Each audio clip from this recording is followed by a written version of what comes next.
तो चलिए इस वक्त की एक बड़ी खबर आपको बता दें। झुंझुनू से ये बड़ी खबर है, जहां पर शेखावाटी यूनिवर्सिटी में एक बड़ी लापरवाही सामने आई है। शेखावाटी यूनिवर्सिटी का एग्जाम सिस्टम फेल हो गया है। एमकॉम की जगह लिफाफे से मैथ्स के पेपर निकले, दूसरे कॉलेज से पेपर मंगवाए गए, जिसकी वजह से 25 मिनट की देरी से एग्जाम शुरू हुए। यह बड़ी खबर और एक बड़ी लापरवाही सामने आई है शेखावाटी यूनिवर्सिटी में, जहां पर परीक्षा किसी और विषय की होनी है, पेपर किसी और विषय के निकल रहे हैं। एमकॉम की जगह लिफाफे से मैथ्स के पेपर निकले, जो कि दूसरे सब्जेक्ट के निकले। इम्तियाज हमारे सहयोगी अधिक जानकारी के साथ जुड़ गए। इम्तियाज, क्या जानकारी है? इतनी बड़ी लापरवाही कैसे? जी, ये पंडित दीनदयाल उपाध्याय शेखावाटी विश्वविद्यालय की परीक्षाएं चल रही है और झुंझुनू के राधेश्याम मुरारका कॉलेज में पेपर खोला गया। उसमें एमकॉम के पेपर की जगह आज लिफाफे के अंदर एमएससी मैथ्स का पेपर निकला, जिसे काफी ज्यादा परेशानी का सामना करना पड़ा और दूसरे कॉलेज से पेपर मंगवाकर और विद्यार्थियों को पेपर देने पड़े। यहाँ पर 12 विद्यार्थी थे और दूसरे कॉलेज में 6 ही पेपर मिले, उन्हें फोटोकॉपी कर पेपर देने पड़े। ये ऐसी लापरवाही लगातार जारी है। 3 दिन पहले भी इसी यूनिवर्सिटी की और इसी कॉलेज के अंदर एक पहले ही पेपर खोल लिया गया था, जो तिथि उसकी आगे थी, लेकिन गलती से पहले ही पेपर खोल लिया गया था। तो ऐसी लापरवाही लगातार जारी है। जी अभिषेक। इम्तियाज, जो एमएससी के मैथ्स के पेपर निकले, उसके एग्जाम होने वाले हैं या आज ही उसके भी पेपर हैं या पहले हो चुके हैं? जी, एमएससी का एग्जाम आगे होना है, उसकी डेट ये नहीं बता पाए अभी। इसकी जानकारी जो परीक्षा निदेशक है उनसे बात की जा रही है और फिर आगे का पता चल पाएगा। जी, तो यानी कि जिस पेपर का एग्जाम बाद में होना है, उसके लिफाफे आज ही खुल गए? जी, ऐसा पहले भी झुंझुनू में ये लगातार ये तीसरी गलती है। ऐसा पहले भी हुआ है, जो पेपर 25 या 20 दिन बाद होना था, उसका पेपर पहले ही खोल दिया गया था। ऐसी गलती 3-4-5 दिन पहले। यूनिवर्सिटी की तरफ से दलील क्या दी जा रही है? जी, यूनिवर्सिटी की तरफ से अभी कोई बातचीत नहीं हो पाई है। फोन लगाया गया, लेकिन ये सीकर में पड़ता है, तो वहां से इसके बारे में पता करेंगे। जी चलिए, बहुत शुक्रिया इम्तियाज आपका तमाम जानकारी के लिए। तो एक बहुत बड़ी लापरवाही सामने आई है कि मैथ्स जिसके पेपर बाद में होने हैं, उसके क्वेश्चन पेपर जो हैं वो आज ही खुल गए। एमकॉम की परीक्षा होनी थी, एमकॉम से जुड़े सब्जेक्ट के पेपर होने चाहिए थे, लेकिन इतनी बड़ी लापरवाही सामने आती है और जिम्मेदार कुछ भी बोलने से बचते नजर आते हैं। और यह पहला मामला नहीं है, पहले भी ऐसे मामले सामने आ चुके हैं। रोडवेज तो कंगाल हो रहा है, लेकिन रोडवेज कंडक्टर मालामाल हो रहे हैं। ऐसा इसलिए हो रहा है कि बस में जो यात्री सफर करते हैं, उनसे अवैध कमाई का खेल चल रहा है। यात्री तो पूरा भाड़ा देते हैं, लेकिन वो रोडवेज के खाते में न जाकर कंडक्टर की जेब में जाता है।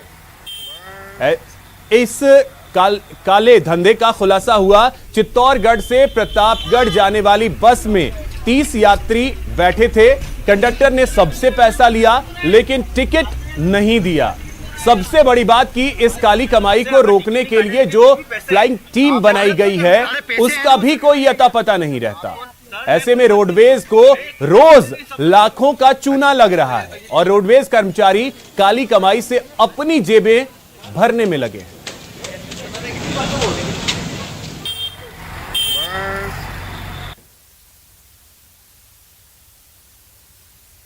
टिकट नहीं दिए। कितने लोग आए हैं? क्यों रह गए? कैसे रह गए? आपकी जिम्मेदारी बनती है ना पूरी की पूरी। मांग लेते हम दे देते हैं, कोई बड़ी बात थोड़ी है। तो पैसे लिए आपकी जिम्मेदारी बनती है ना उनको टिकट देने की। भीड़ हो रही है, लेने में कोई दिक्कत हो रही है। भैया, चित्तौड़ से लेके निम्बाड़ा तक गाड़ी है, कितने टिकट काटे हैं आपने? हमारे पास सूचना है कि 20 से ज्यादा पैसेंजर के आपने टिकट नहीं लिए। 20 पैसेंजर का कैसे छूट गया? नहीं 20 पैसेंजर। सर, मैं खुद इस गाड़ी में आया हूँ भैया। विजय जी, टिकट दिया आपको? बिल्कुल है ही नहीं। लगभग कितने लोग थे आपके साथ? जिन लोगों 20-25 जन पीछे थे, हमने टिकट मांगा तो कुछ जवाब भी नहीं दिया और दिया भी नहीं। मैंने कहा कि टिकट तो सुना ही नहीं, और सुना भी नहीं थी। हमने आवाज लगाई कि भैया टिकट, लेकिन हमने आवाज लगाई। पीछे बैठे हम सबसे लास्ट में बैठे थे और भैया टिकट हमेशा टिकट देते, लेकिन टिकट नहीं दिया। क्या कहना है आपका? उसके बाद हमने कुछ पूछा ही नहीं। हम तो इधर क्या कहना है आपका? बताना चाहिए था आपको। आपको देना चाहिए, पब्लिक आपको ध्यान रखना चाहिए। हम तो रह जाते हैं भीड़ में। भैया, आपकी तो सुना आपने, कंडक्टर को भी सुना, यात्री को भी सुना। अब कंडक्टर के पास दलील तो कुछ है नहीं, लेकिन अपने बचाव में कुछ भी उसके पास कहने को था नहीं। अब बड़ा सवाल ये कि जो टीम बनाई गई है, फ्लाइंग टीम, वो देखे कि आखिर ऐसा ना हो, उसका कोई अता पता नहीं होता है, क्योंकि जिम्मेदारी अब उसकी ही है, क्योंकि रोडवेज के जो ये कर्मचारी हैं वो अपनी जिम्मेदारी तो निभा नहीं रहे। अरे पैसे हैं तो एक और जहां प्रदेश में लगातार राजस्थान रोडवेज के घाटे में होने की बात कहते हुए सरकार रोडवेज से अपना हाथ खींच रही है। लगातार सरकार इस बात का प्रयास कर रही है कि राजस्थान रोडवेज की सुविधाएं लोगों को मिले, किसी भी परिस्थिति में राजस्थान रोडवेज को बंद नहीं किया जाए। लेकिन जिस तरह रोडवेज के कर्मचारी काम कर रहे हैं और जिस तरह का खुलासा इस स्टिंग ऑपरेशन में वो साफ तौर पर जाहिर करता है कि कर्मचारी अभी भी सरकार को चूना लगाने का काम कर रहे हैं। लगभग चित्तौड़गढ़ से निम्बाहेड़ा तक आने के बीच लगभग 25 से 30 सवारियों को बिना टिकट लाया गया, और जब टिकट के बारे में पूछा गया तो बस के परिचालक अमित कुमार का साफ तौर पर कहना था कि किसी का रह गया होगा तो भविष्य में उतरने के बाद दे देंगे। और कैमरे के सामने चित्तौड़गढ़ से बैठे व्यक्ति का टिकट निम्बाहेड़ा से काट कर देना साफ तौर पर जाहिर करता है कि रोडवेज में लाखों का चूना, करोड़ों का चूना रोडवेज के ही कर्मचारी मिलकर रोडवेज को लगा रहे हैं। और दूसरी ओर पेंशन के लिए लोग परेशान होकर, अर्धनग्न होकर प्रदर्शन करने को मजबूर हो रहे हैं। ऐसे में अब देखने वाली बात होगी कि तस्वीर सामने आने के बाद ऐसे परिचालकों को किस प्रकार पहचाना जाता है और किस प्रकार की योजना लाई जाती है। हालांकि पैसेंजर फाल्ट योजना राजस्थान में लागू है, उसके बावजूद जिस तरह की स्थिति सामने आई है वो साफ तौर पर जाहिर करती है कि लापरवाही के बीच राजस्थान रोडवेज को चूना लगाने का खेल बदस्तूर खेला जा रहा है। कैमरा पर्सन मोहित के साथ सुभाष बैरागी, न्यूज 18 राजस्थान के लिए चित्तौड़गढ़ से।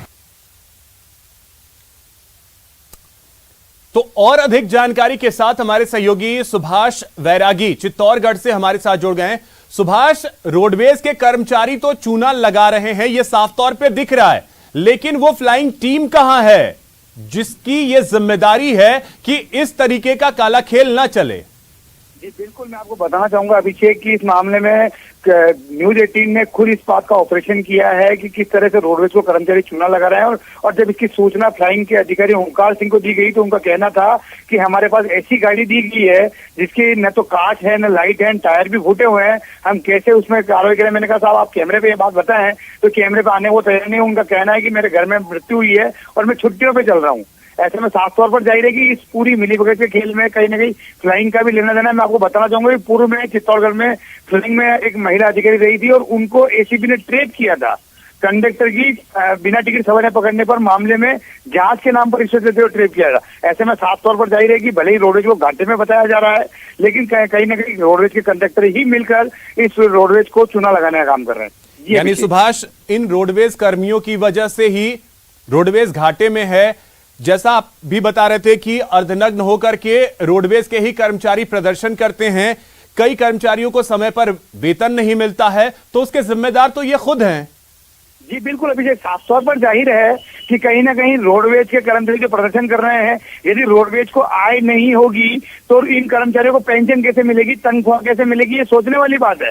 लेकिन इसके बावजूद जो कर्मचारी रोडवेज की बसों में कंडक्टर बनकर चल रहे हैं, उन लोगों ने इस बस में जो चित्तौड़गढ़ से प्रतापगढ़ के लिए रवाना हुई थी, अजमेर से प्रतापगढ़ के लिए वो गाड़ी है, उस गाड़ी में लगभग 30 सवारियां यदि बिना टिकट के जाती है एक स्टैंड से दूसरे स्टैंड के बीच में।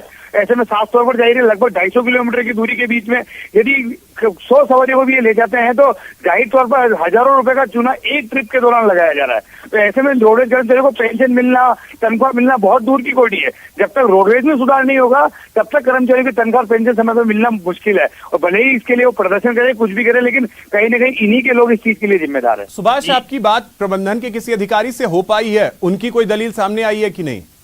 जी बिल्कुल, इस मामले में क्योंकि ये गाड़ी प्रतापगढ़ प्रबंधन की है और प्रतापगढ़ आगार की ये गाड़ी है, चित्तौड़ आगार का इससे कोई लेना देना नहीं है। ऐसे में प्रतापगढ़ आगार प्रबंधन के अधिकारियों से बात करने का प्रयास हो रहा है कि उनसे बात हो जाए और इस मामले में वो कुछ विस्तृत जानकारी दे पाए।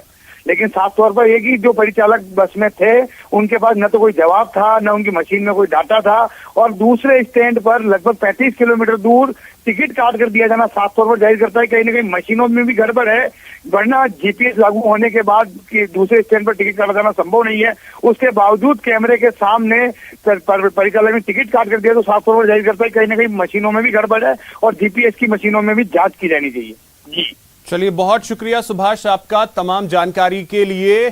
तो खुद रोडवेज के जो कर्मचारी हैं वही रोडवेज को चूना लगाने में लगे हुए हैं और वो खुले तौर पर कैमरे के सामने है, लेकिन बावजूद इसके ना तो प्रबंधन इसको मानने को स्वीकार है, ना ही फ्लाइंग टीम के जो अधिकारी हैं वो कुछ कहने को तैयार है।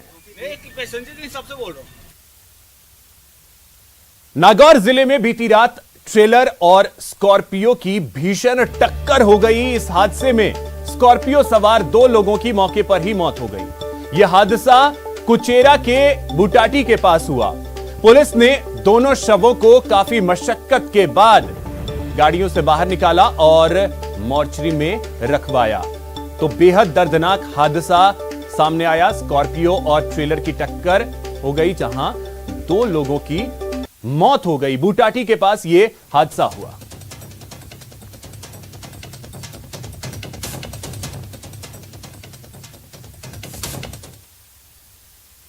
वहीं राजसमंद जिले के पीपरड़ा गांव के पास सुबह एक बड़ा हादसा सामने आया। यहां सड़क किनारे खड़े मार्बल से भरे ट्रेलर से एक कार जा टकराई। इस हादसे में 11 लोग घायल हो गए, जिनमें 8 लोगों की हालत गंभीर है। हादसे के बाद मौके पर अफरा तफरी मच गई। पुलिस ने घायलों को अस्पताल में भर्ती करवाया है। 8 लोगों की हालत गंभीर बताई जा रही है, जिसकी वजह से उन्हें उदयपुर रेफर कर दिया गया है। प्रत्यक्षदर्शियों के मुताबिक ग्वालियर के श्रद्धालु श्रीनाथ जी के दर्शन करने के लिए नाथद्वारा जा रहे थे। पीपरड़ा के पास ड्राइवर को झपकी आने से कन्हैया पेट्रोल पंप पर खड़े मार्बल ट्रक के पीछे कार जा घुसी। तस्वीर आप देख सकते हैं।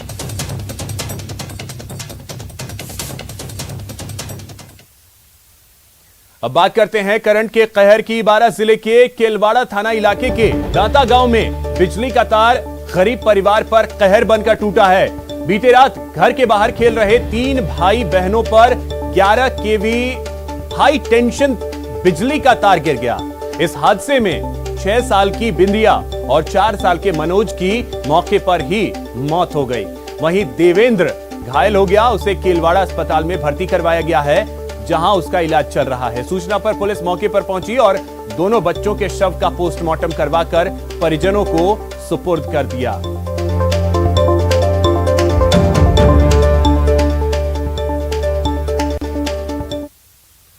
कोटा में 1 सप्ताह पहले खल चोरी कारोबारी पर जानलेवा हमले और लूट का सीसीटीवी फुटेज सामने आया है।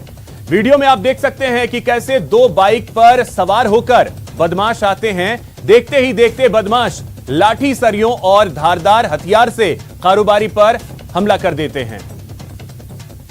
घायल कर 60,000 रुपए कैश लेकर फरार हो जाते हैं। इस मामले में पुलिस ने 4 आरोपियों को गिरफ्तार किया है। इन आरोपियों के खिलाफ पहले से ही कई मामले दर्ज भी हैं। अब इसका सीसीटीवी फुटेज सामने आया है। ये तस्वीरें आप देख सकते हैं, ये सीसीटीवी फुटेज है कोटा का।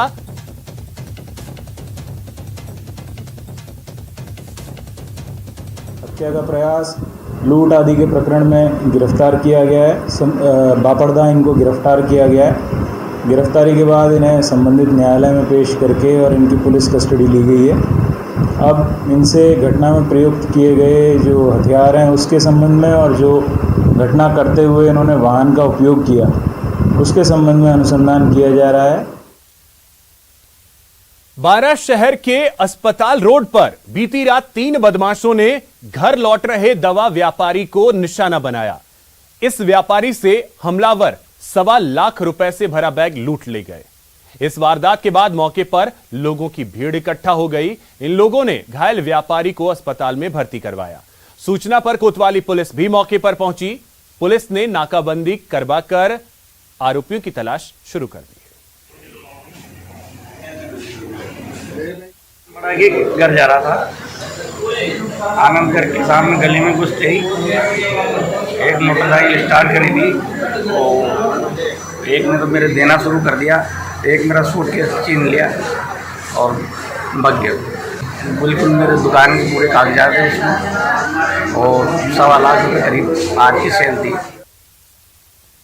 श्री गंगानगर के एक प्राइवेट हॉस्टल में जिस वार्डन पर भरोसा कर लड़कियां खुद को सुरक्षित समझ रही थीं, उसी ने एक छात्रा के साथ गंदी बात की, दरिंदगी की कोशिश की।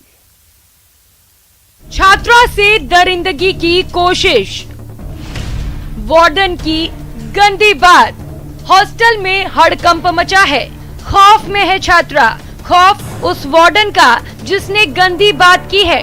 जी हां, श्रीगंगानगर के रिद्धि सिद्धि सेकंड कॉलोनी में मौजूद इस प्राइवेट हॉस्टल की एक छात्रा के साथ वार्डन की दरिंदगी की कोशिश करने की शर्मनाक घटना सामने आई है। मिली जानकारी के मुताबिक हॉस्टल को चलाने वाला केएल यादव नाम के शख्स के साथ एक छात्रा भरोसा कर बाजार क्या गई। उसने छात्रा को एक मकान में ले जाकर रेप करने की कोशिश की।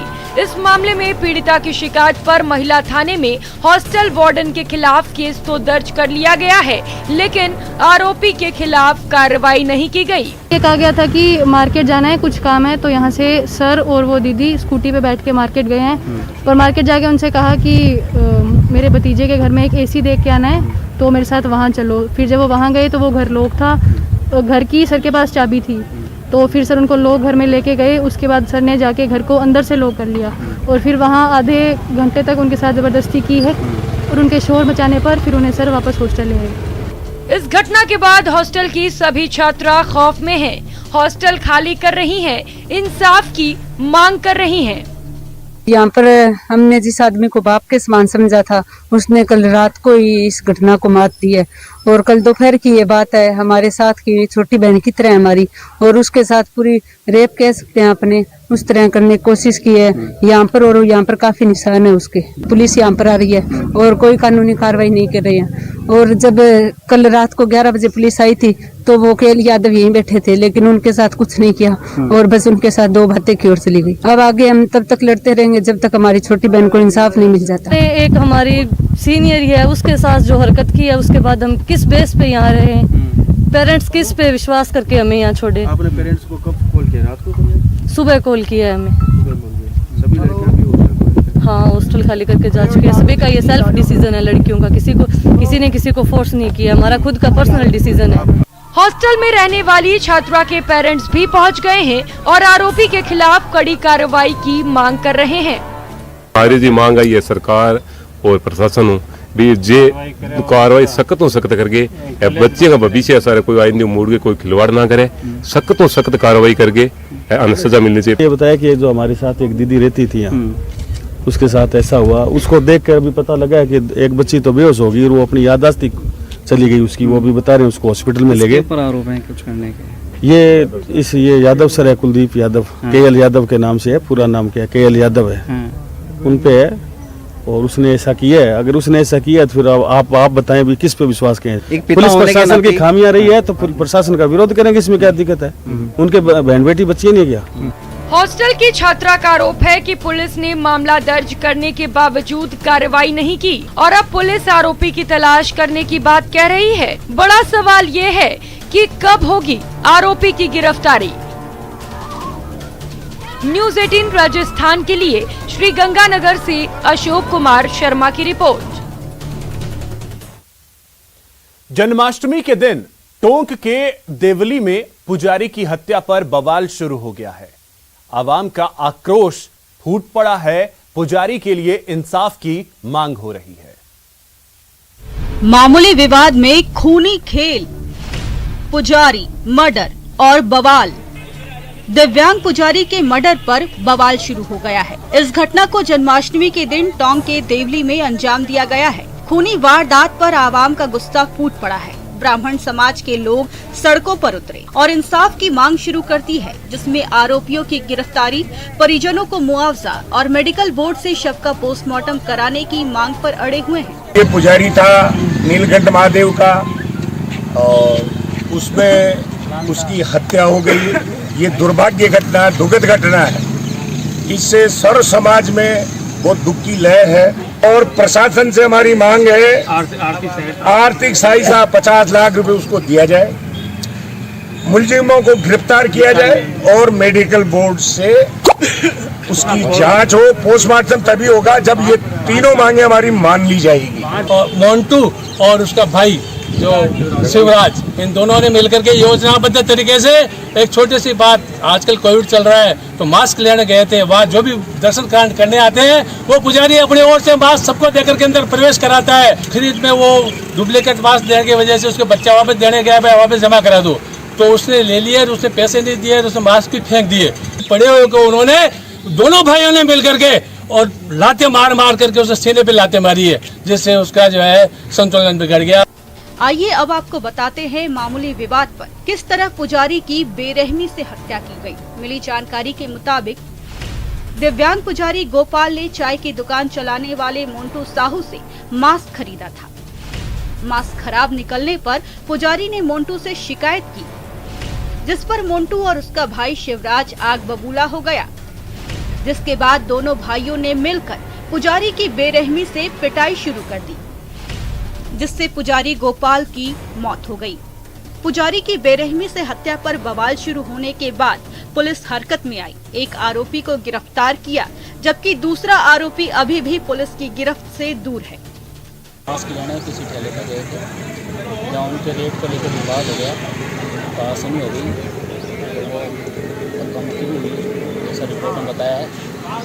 उसके बाद में पुजारी जब मंदिर में गया, वहाँ मोबाइल से उतरा नहीं और वहीं पे उल्टी होकर उसकी डेथ हो गई। इस रिपोर्ट पर फरियादी को जो मृतक है उसके परिवार वालों ने रिपोर्ट दिया, उस पर हमने मुकदमा दर्ज किया है और जो नामजद आरोपी है उनमें से एक को डिटेन भी किया है।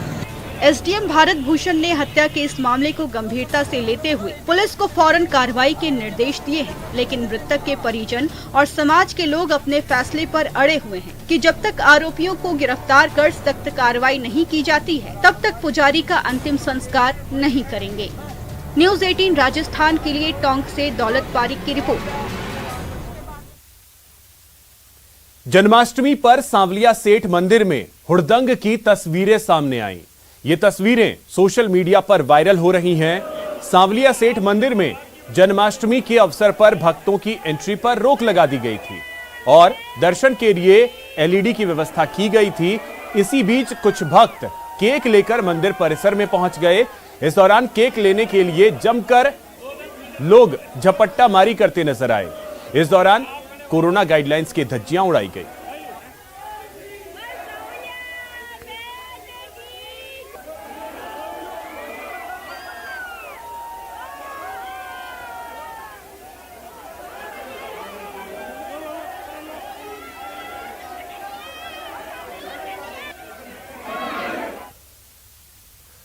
झुंझुनू के पन्ना सागर तालाब का रियासतकालीन जल प्रबंधन और वाटर हार्वेस्टिंग सिस्टम बड़ा अद्भुत है। यही नहीं, इसका शानदार फिल्टर सिस्टम भी अपने आप में अद्भुत है।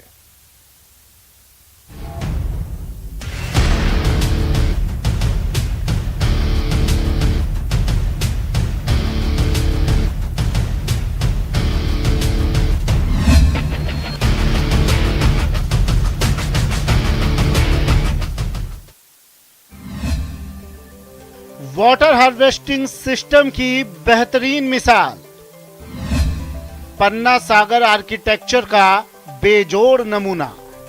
खेतड़ी का अजीत सागर तालाब अपने आप में ऐतिहासिक है। यहाँ का वाटर हार्वेस्टिंग सिस्टम ऐसा है कि देखने वाले भी चकित रह जाते हैं। एक बार एक फ्रांस का दल यहाँ पर आया था और भारत का ये वाटर हार्वेस्टिंग सिस्टम देखकर वो भी चकित रह गया था। उन्होंने इसे देश का सबसे सर्वोत्तम सिस्टम बताया था। करीब 1871 में बना खेतड़ी का पन्ना सागर तालाब अपनी अद्भुत कलाकृति के साथ ही जल संरक्षण का बेजोड़ नमूना है। खेतड़ी का जल प्रबंधन न केवल हिंदुस्तान ही नहीं, विश्व के लिए मिसाल है। खेतड़ी का पन्ना सागर तालाब, जो कि कस्बे के बिल्कुल बीचों बीच स्थित है, अपने आप में जल स्वावलंबन योजना की न केवल एक मिसाल है, बल्कि एक अद्भुत नमूना है। खेतड़ी का पन्ना सागर तालाब खेतड़ी ही नहीं, पूरी शेखावाटी में अपनी बनावट, अपनी पुरातत्व शैली और पूरा महत्व की मूर्तियों के कारण से एक विशिष्ट स्थान रखता है।